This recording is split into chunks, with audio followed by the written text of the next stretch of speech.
How to convert Ethereum to USDT on Binance. For that, you need to first of all launch your Binance mobile application. Then, once you are on the home page, tap on the Binance icon in the top left hand corner. Over here, select the convert option if you are using Binance Lite, but if you are using Binance Pro, then you need to go to more services first, and there you will be able to see convert option. Now once you are on the conversion page, you need to select whether you want to make this conversion in the market order, or you can even set the limit order.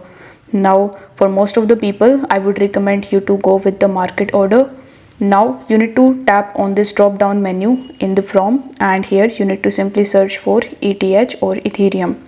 Now once you are able to find Ethereum, you need to simply tap on it. Now in the to section, you just have to select USDT.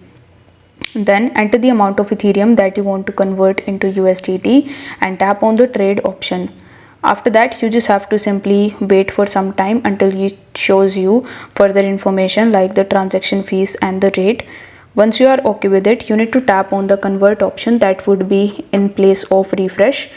After the conversion, you will be able to get your USDT in your account from Ethereum.